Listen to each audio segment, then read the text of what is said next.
প্রিয় শিক্ষার্থীরা, আশা করি ভালো আছো। আল্লাহর অশেষ কৃপায় আবারও অনলাইন ক্লাসে আমি উপস্থিত হয়েছি, প্রফেসর হুসনিয়া খাতুন। আগামী ক্লাস যেন অংশগ্রহণ করতে পারি সেই প্রত্যাশা রেখে আজকের ক্লাস শুরু করছি। আমি গত ক্লাসে তোমাদের ট্রান্সপিরেশন পড়িয়েছি, আজ আয়ন অ্যাবজর্পশন অফ প্লান্ট পড়াবো। আয়ন অ্যাবজর্পশন উদ্ভিদের আয়নকে আত্মস্থ করা, আয়ন কোষের ভিতরে আত্মস্থ করাকে আয়ন অ্যাবজর্পশন বলে। কিভাবে দেখো, কেন আয়ন অ্যাবজর্ব করবে উদ্ভিদ?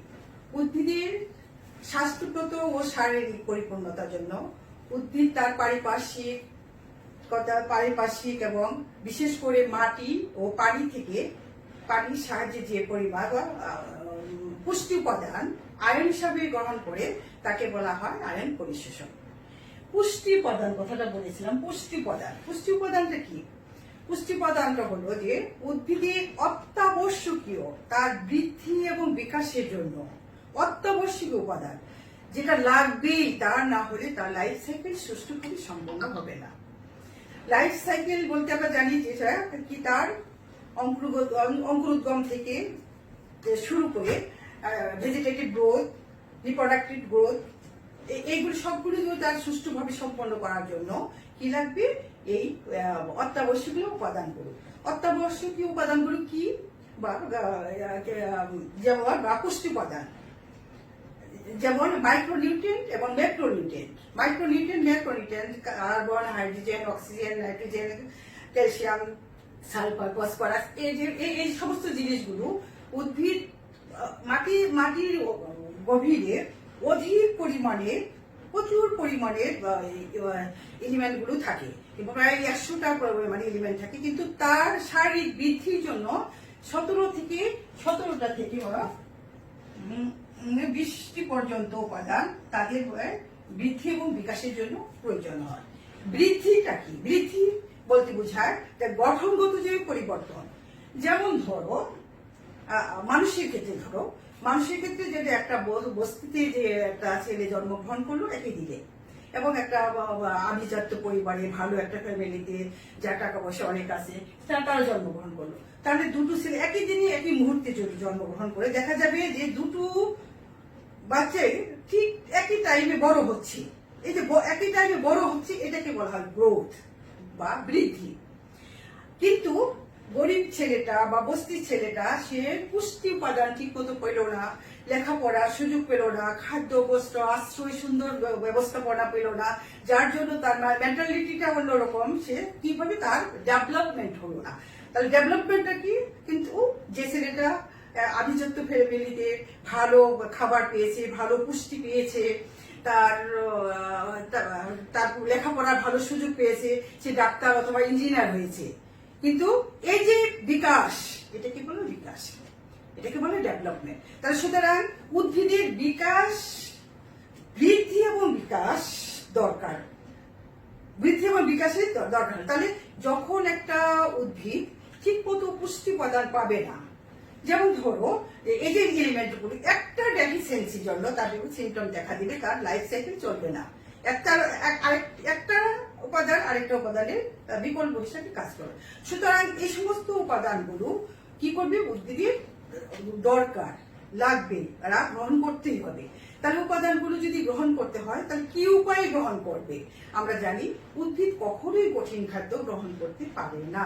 আর প্রাণী যতই সূক্ষ্ম হোক না, যতই ছোট হোক না কেন, সে কি করে কঠিন খাদ্য গ্রহণ করে। আমরা তোমাদের ক্লাসে বলেছিলাম যে এমিবার কথা, এমিবা কি এককোষী, তাও সে কি করে ক্ষণকেদের মাধ্যমে কি করে খাদ্য, উদ্ভিদ সেটা পারে না। তাই শুধু উদ্ভিদকে কি করতে হয়? শোষণ করে করতে হয়। শোষণ করতে হলে এই যে এলিমেন্টগুলো, যার প্রয়োজনীয় উপাদানগুলো, সে কিভাবে গ্রহণ করবে? সে এগুলোকে আয়নিক অবস্থায় গ্রহণ করে, এবং এই আয়নিক অবস্থায় পরিণত করার জন্য কি দরকার পড়ে? ওয়াটার। কোথায় তা পরিষ্কার করতে? মাটিতে। তাহলে মাটির মাধ্যমে আমরা বলেছিলাম ওয়াটার অ্যাবজর্পশনের ক্ষেত্রে, ওয়াটার অ্যাবজর্পশন করছে মূলরূপের সাহায্যে ওয়াটার, ম্যাক্সিমাম ওয়াটার গুলো অর্গান বা মূলরুমে হয়। কিন্তু আয়ন অ্যাবজর্পশন কি কোথা কিসের মাধ্যমে হয় বেশি পরিমাণ? উদ্ভিদের যে মূলের যে বর্ধনশীল এলাকা, এই বর্ধনশীল এলাকা যেখানে কোষ বিভাজন, এই অঞ্চলে প্রচুর পরিমাণে আয়ন পরিশোষিত হয়। তাহলে আমরা আয়ন পরিশোষণ কি জানতে পারলাম, এবং কেন উদ্ভিদের এই আয়ন পরিশোষণ করতে হবে সেটাও আমরা জানি। আবার বলছি যে ওয়াটার অ্যাবজর্পশন এবং আয়ন অ্যাবজর্পশন কিছুটা ইন্টার রিলেটেড, যার জন্য আমরা এটা করছি, কারণ প্লান্ট নিউট্রিশনের ক্ষেত্রে নিউট্রিশনের মধ্যে তোমরা এটা পাবে। যাই হোক, তাহলে আমি কি বলছিলাম যে আয়ন অ্যাবজর্পশন, তাহলে আয়নগুলো কোথায় পাবো? প্রাপ্ততা কোথায়? প্রাপ্ততা হলো মাটির ভিতরে। তাহলে মাটি থেকে এগুলো পানির সঙ্গে আয়নিক অবস্থায় যায়। যেমন আমরা তাহলে যদি পটাশিয়াম ক্লোরাইড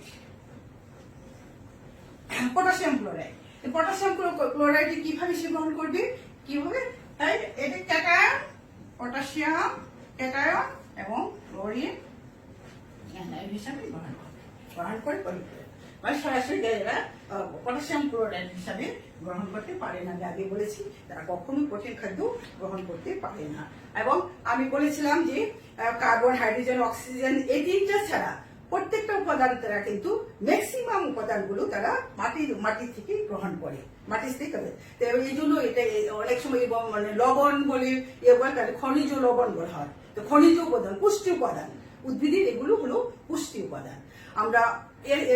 আমি তোমাদের আগে বলেছিলাম যে বিষয়গুলো তোমাদের বুঝার দরকার, তোমরা পরে অনেক সময় বুঝতে পারো না, সেই টপিকস গুলো আমি তোমাদের শেষ করে দিব পরবর্তী যায়, যেগুলো একটু ইজি টাইপের তোমরা আমি না বুঝাইলো, ক্লাসে না বুঝাইলো, তোমরা কিছুটা ধরতে পারবে, সেগুলো যদি আমরা সময় পাই আমরা সেগুলো আবার করবো।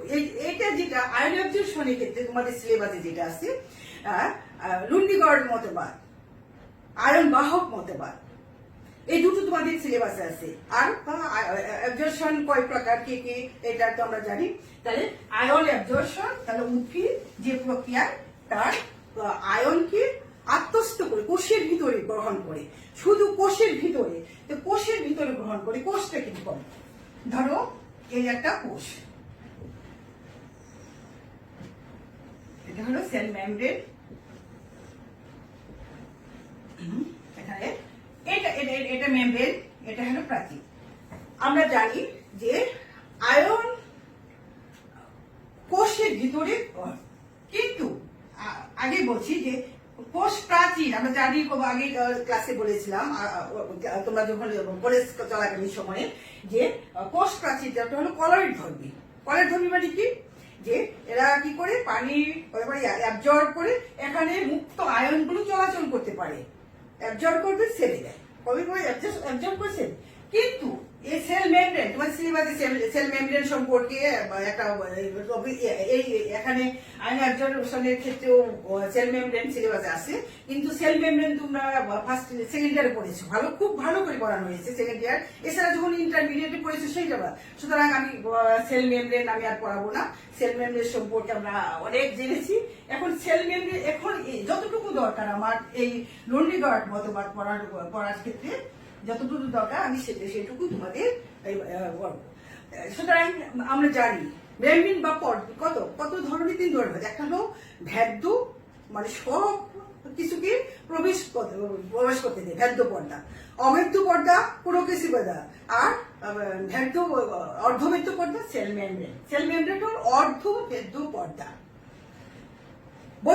বৈষম্য ভেদ্য পর্দা। বৈষম্য ভেদ্য মানে বৈষম্য, কাউকে প্রবেশ করতে দিচ্ছে আবার কাউকে দিচ্ছে না। যেমন ওয়াটার ইজিলি মুভ করতে পারে, প্রোটন অনেক সময় প্রোটন ইজিলি মুভ করতে পারে, ভিতরে ঢুকতে পারে, কিন্তু সে আয়নকে প্রবেশ করতে দেয় না। যেমন ধরো কলেজে যখন খোলা থাকে পরীক্ষা চলাকালীন সময়ে, তখন কি করে অ্যাডমিট কার্ড দেখে স্টুডেন্টকে ঢুকানো হয়, কিন্তু তোমাদের কিন্তু ঢুকতে দেওয়া হয় না। অনেক সময় স্টুডেন্ট ঢুকতে দেয়। ঠিক এরকমই সে কি করে সিলেক্টেড কিছুটাকে সে ঢুকতে দেয় আর বাকিটাকে ঢুকতে দেয়। তাহলে সেল মেমব্রেন আমরা জানবো, সেল মেমব্রেন আমাদের লাগবেই, সব সময় লাগবে। তাহলে উদ্ভিদের কি উদ্দেশ্য? উদ্ভিদের উদ্দেশ্য হলো তার আয়নকে ভিতরে ঢুকানো, আয়ন ভিতরে ঢুকাবে। কিভাবে আয়ন ঢুকাবে তার উপায়গুলো আমরা এখন বলবো। বলার মধ্যে তোমাদের সিলেবাসে শুধু আছে লন্ডিগার্ড মতবাদ আর আয়ন বাহক মতবাদ। আয়ন বাহক মতবাদই একটা পোরশন হলো লন্ডিগার্ড মতবাদ। তাহলে আমরা আয়ন বাহক মতবাদ, তাহলে আয়ন অ্যাবজর্পশন কি কি উপায় হতে পারে? অনেকের ধারণা অনুযায়ী যে দুটো উপায় হতে পারে, একটা হলো নিষ্ক্রিয় আর একটা হলো সক্রিয় অ্যাক্টিভ প্যাসিভ অ্যাবজর্পশন।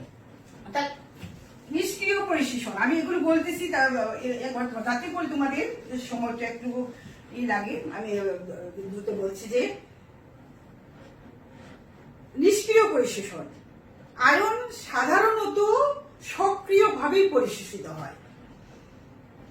সক্রিয় পরিশোষিত হলো নিষ্ক্রিয়ভাবে পরীক্ষা কখনো কখনো কোনো বৈজ্ঞানিক বলছেন যে নিষ্ক্রিয়ভাবে পরিশোষিত হতে পারে।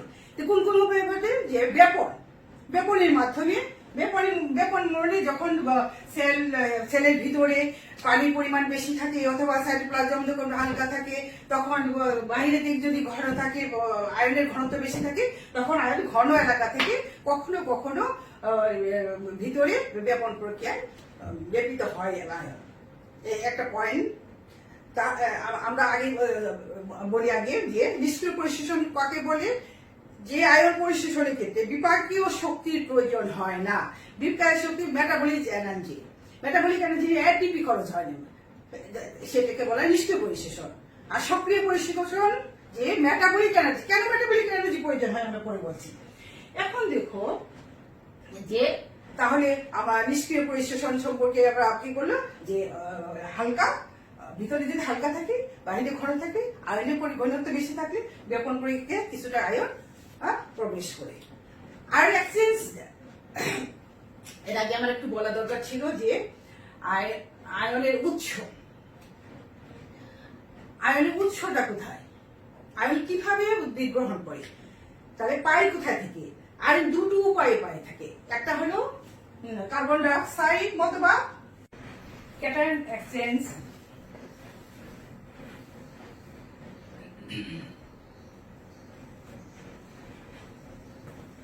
মতবাদ। এক নম্বর কার্বন ডাই অক্সাইড মতবাদ। এক্ষেত্রে আয়ন প্রাপ্ততার কার্বন ডাই অক্সাইড আমরা জানি যে মূল প্রত্যেকটা সেল শোষণ ক্রিয়া সম্পন্ন করে। শোষণ ক্রিয়া থেকে কার্বন ডাই অক্সাইড তৈরি হয়। কার্বন ডাই অক্সাইড সেলের ভিতরে, তোমাদের গত ক্লাসে বলেছিলাম, সেলের ভিতরে যে থাকে পানি থাকে তার সঙ্গে কার্বনিক অ্যাসিড তৈরি করে। এই কার্বনিক অ্যাসিড সঙ্গে সঙ্গে ভেঙে যে বাইকার্বনেট আয়ন এবং প্রোটন তৈরি করে। এই বাইকার্বনেট আয়ন বাইরে হয়ে যায়, আরেকটা আয়ন ঢোকে, আবার প্রোটন ঢোকে যায়, এটি হলো কার্বন ডাই অক্সাইড মতবাদ। ক্যাটায়ন এক্সচেঞ্জ মতবাদের ক্ষেত্রে আমরা জানি যে উদ্ভিদের মূল ক্যাটায়ন গুলো কোষের ভিতরে পর্যাপ্ত পরিমাণে ডিহাইড্রোজেনেজ বিক্রিয়া হয়ে প্রোটন তৈরি করে। প্রোটিনের অভাবে সেলের ভিতরে অসংখ্য প্রোটন তৈরি হয়। এই প্রোটন গুলো ভারসাম্যতা রক্ষার জন্য প্রোটন কি যখন চার্জিং অবস্থায় থাকে, ইলেকট্রিসিটি চার্জিং থাকে, তখন কি করে জাম্পিং করে, চার্জ থাকে তখন জাম্পিং করে, জাম্প করতে করতে এখন দেখো এটা একটা বললাম এই পাশে কি আছে হাইড্রোজেন আয়ন প্রোটন পানির ভিতরে একে জাম্প করছে এই জায়গায় ওই পানির সঙ্গে মিশে পটাশিয়াম আয়ন সে কি করতেছে জাম্প করতে করতে এটা এখানে এক্সচেঞ্জ হয়ে যায়, এটা এখানে এইভাবে কি আয়ন প্রাপ্যতা আয়ন পায়, উদ্ভিদ আয়ন পায়ে থাকে বলে ধারণা করেন এই দুটো মতবাদের মাধ্যমে। আমি তখন কি বলেছিলাম যে নিষ্ক্রিয় পরিশোষণের ক্ষেত্রে এই যে ক্যাটায়ন এক্সচেঞ্জ মতবাদের ক্ষেত্রে মাধ্যমেও কখনো কখনো আয়ন এক্সচেঞ্জ হতে পারে, হয়ে কি প্রক্রিয়া আয়ন পরিশোষিত হয়, উদ্ভিদ পরিশোষণ করে ভিতরে ঢুকে। ডুনান ইকুইলিব্রিয়াম, ডুনানের ভারসাম্যতা, বিজ্ঞানী ডুনান উনি বলেন যে কতগুলো অ্যানায়ন চার্জ কোষের ভিতরে কোষ ঝিল্লির সঙ্গে কি করে অবেপনযুক্ত, ব্যাপিত হয় না, লেগে থাকে, ব্যাপিত হয় না।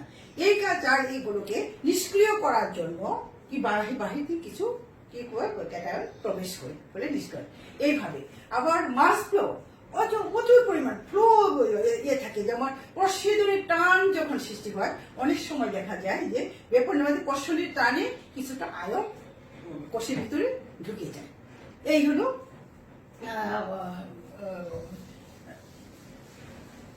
নিষ্ক্রিয় পরিশোষণ। আমার উদ্দেশ্য আজকে কি, তোমাদের আমি সক্রিয় পরিশোষণ করাবো।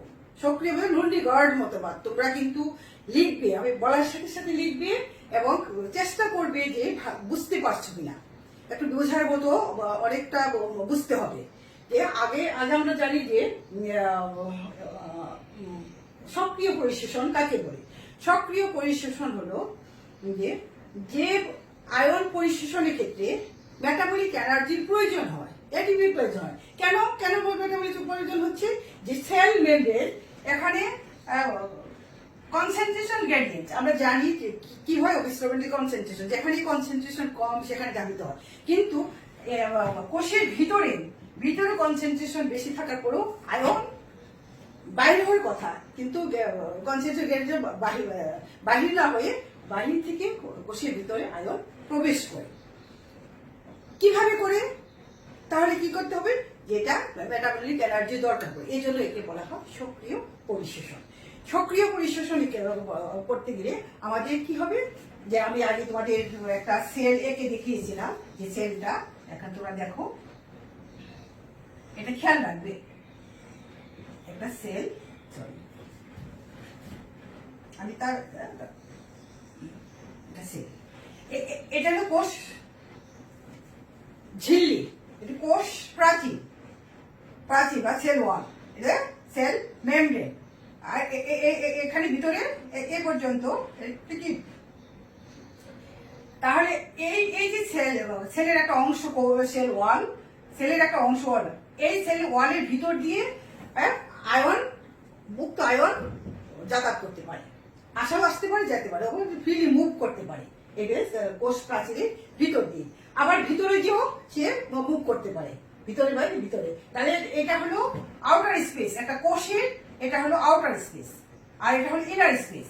ইনার স্পেস তোমরা জানো তো, যে প্রোটোপ্লাজম কাকে বলে। প্রোটোপ্লাজম হলো যে কোষ ঝিল্লির ভিতরে পুরো অংশটাকেই বলা হয় প্রোটোপ্লাজম। এটা আমরা তোমাদের ক্লাসে অনেকবার বলেছি। প্রোটোপ্লাজমের অনেকগুলো অংশ, দুইটা অংশ থাকে, একটা হলো সাইটোপ্লাজম, এটা হলো নিউক্লিওপ্লাজম। এখন হলো দেখো, তাহলে আমরা কি সেল ওয়ালের একটা অংশ নিয়ে আমরা কিভাবে আয়ন অ্যাবজর্ব হয়, আয়ন বাহক মতবাদ। আর আয়ন আমরা তোমাদের সিলেবাসে আছে যেটা আয়ন বাহক মতবাদ।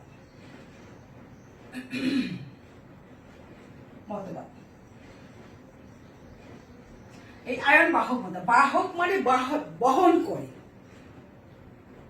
যেমন ধরো ওই মাটি কাটা যে কুটি দিয়ে টুকরি দিয়ে মাটি কি করে এক জায়গা থেকে নিয়ে আরেক জায়গায় ফেলে আবার টুকরিটাকে খালি করে নিয়ে আসে, আবার দিয়ে যায়। আর ঠিক তেমনই উদ্ভিদের উদ্দেশ্যটা কি? উদ্ভিদের উদ্দেশ্য হলো যে আয়নকে ভিতরে ঢোকাবে, মানে কোষের ভিতরে আয়নকে প্রবেশ করাবে, এটি উদ্দেশ্য। ঠিক তেমনই এমন একটা বাহক যে ওই টুকরির মতো কাজ করে, কি করে টুকরিটার ভিতরে দিয়ে ঢোকায় দেওয়া যায়। তাহলে এটা একটা বাহক নিশ্চয় একটা বাহক, যে টুকরিটা যেটা সেটা একটা বহন করে নিয়ে যায়। এই বহন করা নিজেকে নিয়ে যায়। প্রত্যেকটা সেল মেমব্রেনের ক্ষেত্রে কি থাকে, এনজাইম থাকে, বিভিন্ন এনজাইম গুলো এক একটা এনজাইমের এক একটা এই বাহকগুলো এনজাইমের কাজ করে। এখন দেখো, আমি যদি সেল মেমব্রেনটা বাহকটা কিভাবে বহন করে, এটা হলো সেল মেমব্রেন। আমি তোমাদের কোর্সে দেখিয়েছি।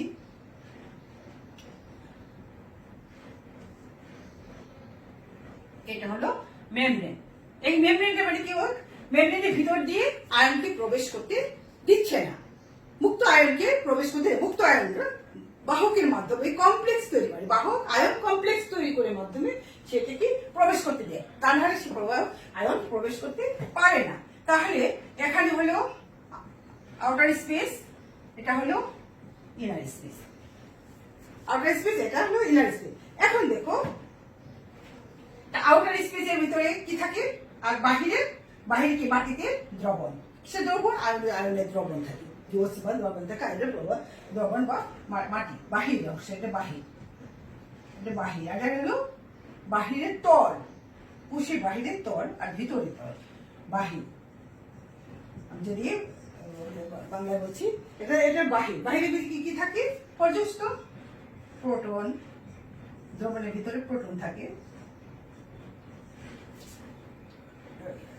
ক্যাটায়ন থাকে, সরি অ্যানায়ন থাকে, অ্যানায়ন থাকে, অসংখ্য অ্যানায়ন থাকে, অ্যানায়ন থাকে বাইরের দিকে। উদ্ভিদ কি করবে, এটাকে ক্যারি করে নিয়ে যাবে। এই বাহক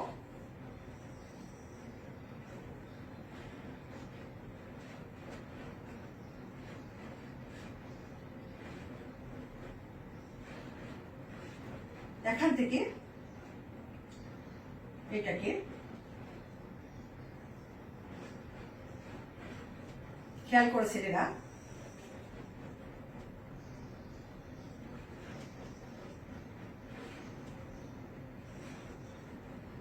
বাহিরে বাইরে প্রোটোপ্লাজম ভিতরে, সরি সাইটোপ্লাজমের ভিতরে ঢুকে গেল,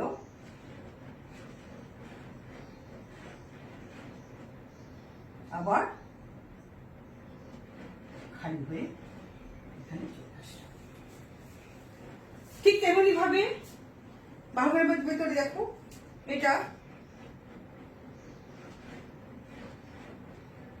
অর্ধচন্দ্রকে একেবারে ক্যাটায়নকে আলাদাভাবে এবং অ্যানায়নকে আলাদাভাবে গ্রহণ করে। সরি দেখা যায়, বোর্ড দেখা যায় কিন্তু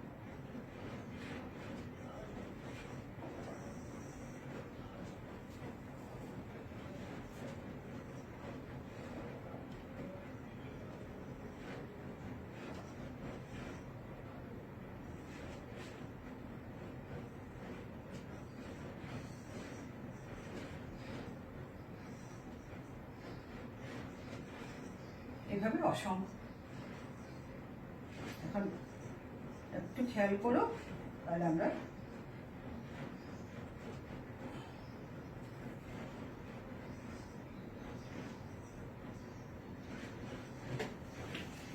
এখন আমি যে কথাটা বলছিলাম সেটা বুঝতে চেষ্টা করো। আয়ন বাহক মতবাদ, এখানে এটা হলো ক্যাটায়ন, এটা হলো অ্যানায়ন। ক্যাটায়ন বাহক, এটা বাহক, এটা এক ধরনের এনজাইম যা ক্যাটায়ন এবং অ্যানায়নকে আয়নকে ক্যারি করে নিয়ে যায়। এই আয়ন এর সঙ্গে যুক্ত হয়ে গিয়ে আয়ন কমপ্লেক্স তৈরি করে। এই আয়ন কমপ্লেক্স তৈরি করার সাথে সাথে সে আর বাইরে থাকতে পারে না, ভিতরে ঢুকে যায়। ঢুকার সাথে সাথে সে কি করে ক্যাটায়নকে ছেড়ে দিয়ে আবার সে খালি হিসাবে বেক করতে পারবে, ভরে বেক করতে পারবে না। আয়নকে ক্যারি করে আবার নিয়ে আসতে পারবে না, বা সরাসরি আয়ন ভিতর থেকে বাহিরে চলেও আসতে পারবে না। মুক্ত আয়নও বাহিরে চলে আসতে পারবে না। বা আসতে হলে এই যে সেল মেমব্রেনটা, অর্ধবৃত্ত পর্দা ও পার হতে হলে তাকে কি করবে, আয়ন কমপ্লেক্সের মাধ্যমে তো আসতে হবে। এটা হলো আয়ন বাহক মতবাদ। ঠিক তেমনই ভাবে এই আয়ন বাহক মতবাদের উপরে ডিপেন্ড করে লোন্ডিগার্ড মতবাদ, একটা বিজ্ঞানী লোন্ডিগার্ড এন্ড বারস্ট্রেম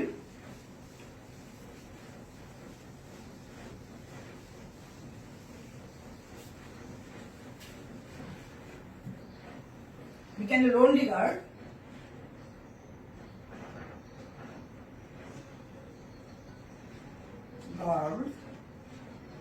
and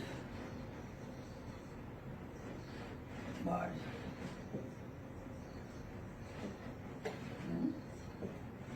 1933 খ্রিস্টাব্দে একটা মতবাদ পেশ করেন। তার নাম অনুসারে এই মতবাদকে বলা হয় লুন্ডগার্ড মতবাদ। পরবর্তীতে 1940 সালে এটা উপস্থাপন করে পরে এটা স্বীকৃতি পায় পরে 1940 খ্রিস্টাব্দে। এই 40 খ্রিস্টাব্দে যখন তার লুন্ডগার্ডের মতবাদ রয়েছে, লুন্ডগার্ড মতবাদ। তিনি বলছেন যে যখন আয়ন শোষিত হয়, শোষণ হয়, তখন কি অ্যানায়নকার শোষণের হার বেড়ে যায়। লুন্ডগার্ড উনি শুধু অ্যানায়নের ক্ষেত্রে শুধু অ্যানায়ন ক্যারি করা, অ্যানায়ন অ্যাবজর্পশনের কথা বলেছেন, ক্যাটায়নের কথা না, অ্যানায়নের কথা বলেছেন যে অ্যানায়ন যখন শোষণ হয় তখন দেখা যায় উদ্ভিদের অ্যানায়নের শোষণের হার বেড়ে যায়। এই জন্য একে অ্যানায়ন শোষণ মতবাদ বলা হয়। ওই যে বলেছিলাম যে ক্যারিয়ার হিসেবে নিয়ে যায় একজনকে, সাইটোক্রোম পাম্প মতবাদ, সাইটোক্রোম পাম্প করে সাইটোক্রোম প্রবাহের মাধ্যমে এটি প্রভাবিত হয় বলে একে সাইটোক্রোম পাম্প মতবাদও বলা হয়ে থাকে। তাহলে আমরা একটা দেখি যে লুন্ডগার্ড উনি কি মতবাদ দিলেন।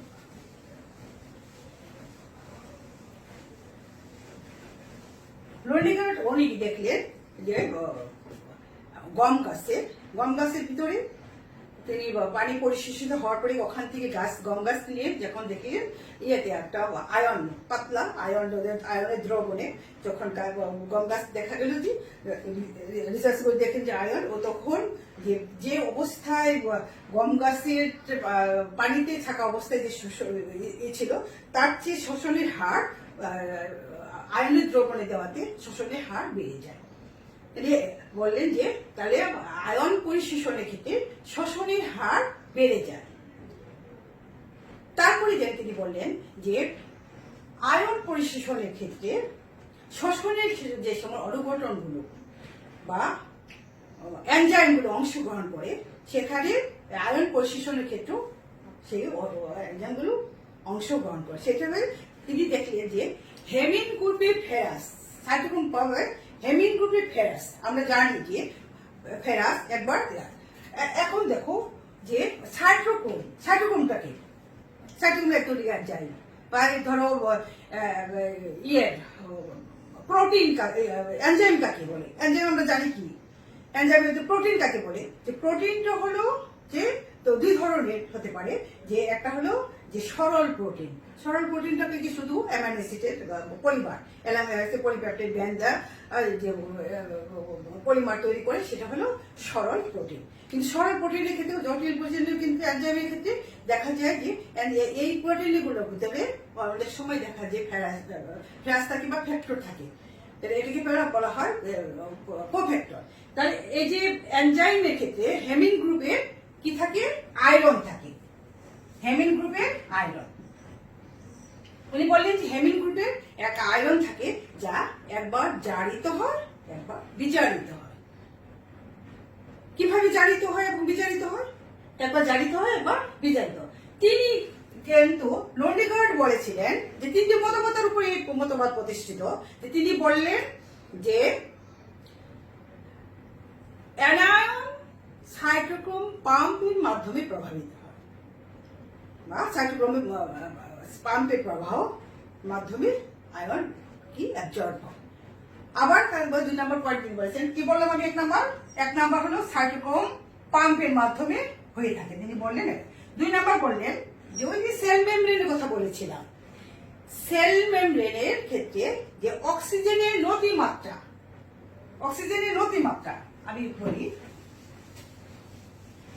কি বললেন যে অক্সিজেনের নতিমাত্রা, সেল মেমব্রেন তো, যদি সেল মেমব্রেন ধরি, অক্সিজেন বাহিরে থেকে যখন এই যে একটা থিকনেস আছে, যে পুরুত্ব, সেল মেমব্রেনের সূক্ষ্ম পুরুত্ব আছে, এই সূক্ষ্ম বাহিরের দিকে যখন ভিতরের দিকে প্রবেশ করতে থাকে, অক্সিজেনের নতিমাত্রা মানে কমতে থাকে, আস্তে আস্তে কমতে থাকে,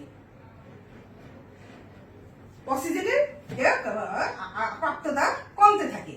ফলে কি হয়? তাহলে যেখানে অক্সিজেন থাকে সেখানে কি হয়? জারিত। যেখানে হাইড্রোজেনের পরিমাণ বেড়ে থাকে, ডিহাইড্রোজেনেজ পদার্থ, বিজারিত পদার্থগুলি হাইড্রোজেন, সেখানে কি ডিহাইড্রোজেনেজ বিক্রিয়ার মাধ্যমে কি হয়? বিচারিত।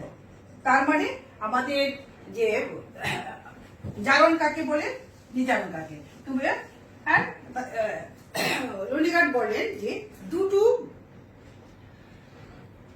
3 নম্বর পয়েন্টে তিনি বললেন যে শুধু অ্যানার্নের ক্ষেত্রে এই মতবাদটা প্রযোজ্য, ক্যাটার্নের ক্ষেত্রে না। ক্যাটার্ন সরাসরি সেলের ভিতরে ঢুকে যায় বা একজন বংশ পরিশোষিত হয় সরাসরি। যেমন আমি বলছি সেল মেমব্রেন তাকে বাধা দেয় না, সরাসরি সে ঢুকতে পারে, বেরোতে পারে, সেল যেটা বলছেন। কিন্তু অ্যানার্নের ক্ষেত্রে বাধা সৃষ্টি হয়, সে এই মতবাদ অনুযায়ী যে অ্যানার্নি শুধু পরিশোষিত হয়। তাহলে তিনি কি বললেন যে এই পরিশোষণের ক্ষেত্রে তিনি বেছে নিয়েছিলেন যে কি সাইটোক্রোম পাম্পের মাধ্যমে হয়। যখন সাইটোক্রোম এক ধরনের যে অনুঘটক যে যার ভিতরে ফেরা আসছে, যে যা একবার জারিত হয় এবং হেমিন গ্রুপের ফেরা, আয়রন হেমিন গ্রুপের হেমিন গ্রুপের ফেরাস, যেটা একবার জারিত হয় একবার বিজারিত হয়। জারিত হয়, তাহলে জারিত অবস্থায় কি থাকে প্লাস বিচারিত, এটা কি ফেরি, লিখে না ছেলেরা, আমি ফেরি আর ফেরাস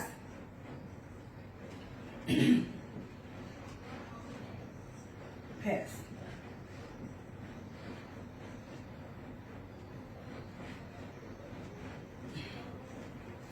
ফেরিক ফেরাস। এখন দেখো, তাহলে আমি যদি লিখো, ছেলেরা লিখো, হেমিন গ্রুপের ফেরাস কিভাবে সাইটোক্রোম পাম্পের মাধ্যমে জারিত হয় এবং বিজারিত হয়। জারিত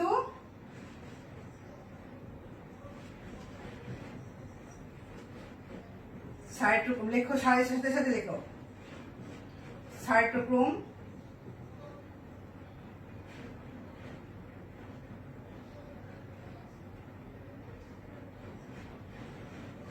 অক্সিডেজ। তাহলে কি হলো, ফেরাস 3+, তাহলে অ্যানায়ন ক্যারি করতে পারে 3। বিজারিত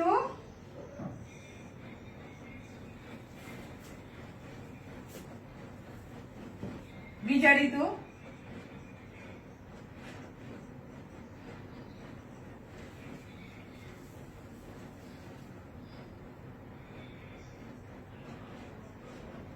সাইটোক্রোম অক্সিডেজ, ছেলেরা লিখো, ডেজ ফেরাস। এখন দেখো, মনে রাখবে জারিত হলে কি হয়, জারিত হলে কি হয়, জারিত হলে অ্যানায়ন গ্রহণ,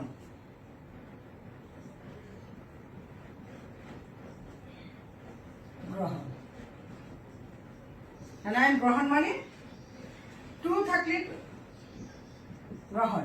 তাহলে আর বিজারিত হলে কি হবে, বিজারিত হলে কি হবে, ইলেকট্রন গ্রহণ।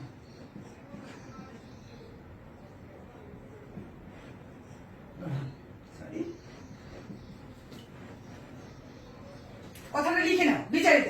তাহলে জারিত ইলেকট্রন যদি প্লাস হয় হয়ে যাবে বিজারিত ইলেকট্রন, আর অ্যানায়ন যদি প্লাস হয় হবে কি জারিত। খেয়াল করে দেখো, জারিত সাইটোক্রোম অক্সিডেজ কি করে, একটা অ্যানায়ন বেশি ক্যারি করে, আর বিজারিত একটা অ্যানায়ন কম ক্যারি করতে পারে। জারিত বিজারিত। এখন আমি প্রথমে তোমাদের এই কথাগুলো লিখে নাও, এটা এই অংশটা লিখে নাও কিভাবে, ইলেকট্রন গ্রহণ বিজারিত আর অ্যানায়ন গ্রহণ জারিত, অ্যানায়ন গ্রহণ জারিত।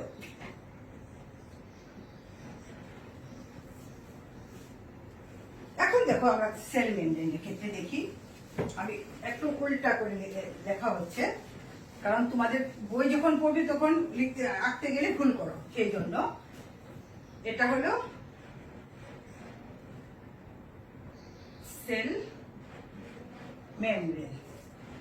এটা হলো আউটার স্পেস, এটা আউটার স্পেস। দেখা যাচ্ছে কিনা আউটার স্পেস?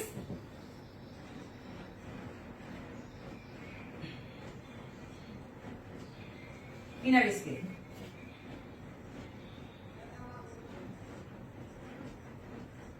এখন দেখো জারিত কোথায় হবে? জারিত কোথায় হবে? যেখানে অক্সিজেনের প্রাপ্ততা বেশি।